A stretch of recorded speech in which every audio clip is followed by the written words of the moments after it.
Hi friends, welcome to Selvi Mano's life style. இன்றைக்கி என்ன video பார்க்க போகிறோன்னா, தேங்காய் சேர்க்காமல் மதுரை ஸ்டைலில் சூப்பராக ஒரு தண்ணி சட்னி தான் பார்க்க போகிறோம். அதுக்கு முன்னாடி இப்போ தான் நம்ம வீடியோ மோதிர பார்க்குறீங்கன்னா நம்ம சேனலை வந்து மறக்காமல் சப்ஸ்கிரைப் பண்ணுங்கள். பக்கத்தில் இருக்க பெல் ஐக்கானே கிளிக் பண்ணிக்கோங்க. அப்போ தான் நான் வீடியோ போட்டால் நீங்கள் உடனே பார்க்க முடியும். வாங்க இப்போ தண்ணி சட்னி எப்படி செய்கிறதுன்ட்டு பார்க்கலாம். இதுக்கு ஒரு வானல் அடுப்பில் வச்சுட்டு நல்லா காஞ்சதுக்கப்புறமா தேங்காய் எண்ணெய் விட்டுக்கலாம். நீங்கள் விருப்பம் போல் எந்த எண்ணெய் வேணாலும் விட்டுக்கோங்க. எண்ணெய் நல்லா காஞ்சதுக்கப்புறமா ஒரு 4-5 புல் பூண்டை வந்து தொலி உரித்து வச்சுருக்கேன். அதையும் வந்துட்டு உள்ளே சேர்த்துக்கலாம். காரத்துக்காக ஒரு 3 பச்சை மிளகாய் எடுத்திருக்கேன். இது வந்து நாட்டு மிளகான்றதுனால 3 போட்டிருக்கேன். சாதா மிளகானா ஒரு 4-5 சேர்த்துக்கோங்க. ஒரு 2 பெரிய வெங்காயத்தை வந்துட்டு நீள்வாக்கில் வெட்டி வச்சுருக்கேன். அதையும் வந்துட்டு உள்ளே சேர்த்துக்கலாம். இப்போ இதை நல்லா வந்துட்டு வதக்கி விட்டுக்கலாம். உப்பு எதுவுமே வந்து சேர்க்க வேணாம், அப்படியே வந்துட்டு வதக்கி விடுங்க. வெங்காயம் ரொம்ப வதங்கணும்னு அவசியம் இல்லை. கண்ணாடி பதம் வர அளவுக்கு நம்ம வதக்கினா போதும். பாருங்கள் இப்போ வெங்காயம் வந்து எந்த அளவுக்கு பிரிஞ்சு வந்திருக்குதுன்னு.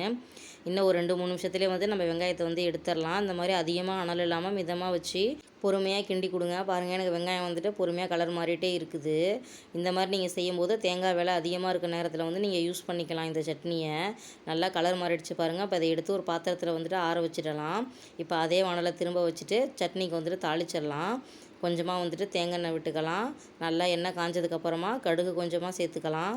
கொஞ்சமாக வந்துட்டு சின்ன ஜீரகம் சேர்த்துக்கலாம். ஒரு 2 வரமிளகாய் வந்துட்டு கிள்ளி வச்சுருக்கேன், அதையும் உள்ளே சேர்த்துக்கலாம்.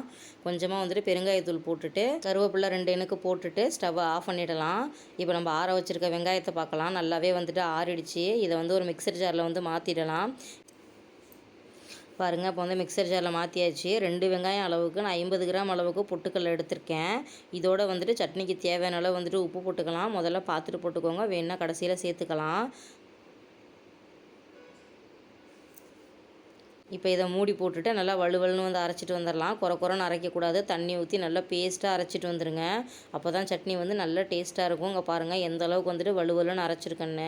இதுதான் வந்து தண்ணி சட்னிக்கு வந்து கரெக்டான பதம். இப்போ ஒரு பாத்திரத்தில் மாற்றி உங்களுக்கு தேவையான அளவுக்கு வந்து நீங்கள் தண்ணி விட்டுக்கலாம். உங்களுக்கு தேங்காய் சட்னி சாப்பிட்ற மாதிரியே நல்ல டேஸ்ட்டாக இருக்கும். கொஞ்சம் கூட சுவை வந்து மாறவே மாறாது. எனக்கு பாருங்கள் தேவையான அளவு ஃபுல்லாக வந்துட்டு தண்ணி விட்டுருக்கேன். காரம் நல்லா உரைக்கிற மாதிரி நல்லா பச்சை மிளகாயை வந்துட்டு சேர்த்துக்கோங்க. இப்போ நம்ம தாளிப்பை வந்து உள்ளே சேர்த்துடலாம். மேக்ஸிமம் வந்துட்டு ஒரு 10 மினிட்ஸ் கூட ஆகாது இந்த சட்னி செய்யறதுக்கு. ரொம்ப ஈஸியாக செஞ்சிடலாம். ஒரு தடவை இதே அளவில் செஞ்சு பாருங்கள், வீட்டில் எல்லாத்துக்குமே ரொம்ப பிடிக்கும். இந்த சட்னியை இட்லி, தோசை, பொங்கல், சப்பாத்தி, பூரி நீங்கள் எல்லாத்துக்குமே யூஸ் பண்ணிக்கலாம். ரொம்ப சூப்பராக இருக்கும். இதே அளவில் செஞ்சு பார்த்துட்டு எப்படி இருக்குன்ட்டு சொல்லுங்கள். இதோட டேஸ்ட்டை வந்து ஃபீல் பண்ணிவிட்டு கமெண்ட் பண்ணுங்கள்.